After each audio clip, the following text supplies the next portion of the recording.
எல்லாரையும் நம்ம நம்பக்கூடாது கர்த்தருடைய பிள்ளைகளே. அதுதான் நான் இப்பவும் சொல்லுவேன், எந்த மனிதர்களையும் நம்ம பார்க்கக்கூடாது. இயேசுவை மாத்திரம் பார்த்து ஓடினோம்னா கடைசி வரைக்கும் நாம் ஓடுவோம். மனிதர்களை பார்க்க ஆரம்பிச்சிட்டோம் அப்படின்னா, நான் பார்த்த மனிதர்கள் எல்லாருமே என்ன செய்வாங்க அப்படின்னா, கர்த்தருடைய பிள்ளைகளுக்கு நான் உண்மையாக வெளிப்படையாக நான் சொல்லுகிறேன், அந்த மனிதர்களுடைய இருதயம் எல்லாமே நான் சொன்னேன், நல்ல பாம்பின் விஷம் நிறைந்ததாக காணப்பட்டது. நான் கண்கூடாக பார்த்தேன்.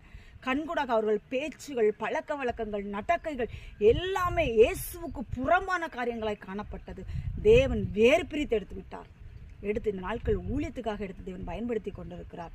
நான் ஒரு விசுவாசிப்பேன். சில இடங்களிலிருந்து தேவன் பிரித்து கொண்டு வருகிறார் என்றால் அது நம்மளுடைய நன்மைக்காக மாத்திரமே இருக்குமே, தள்ளி வேறு எதுக்காகவுமே இருக்காது. அதனால இப்படிப்பட்ட மனிதர்கள் இருக்கிறார்கள்.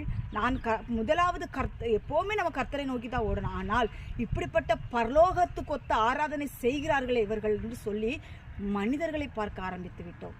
மனிதர்களை பார்த்து ஆரம்பிக்கணும். மனிதர்கள் கேடு நிறைந்த இருதயம் உள்ள மனிதர்களாய் காணப்பட்டார்கள். அப்பொழுதுதான் தெரிஞ்சது இயேசுவை நோக்கி ஓடுகிற ஓட்டத்தில் மனிதர்களை பார்த்து ஓடிவிட்டேமே ஆண்டவரேன்னு சொல்லி பாவ அறிக்கை தேவனிடத்தில் நாங்கள் விடுதலை பெற்றுக்கொண்டோம் கர்த்தருடைய பிள்ளைகளே.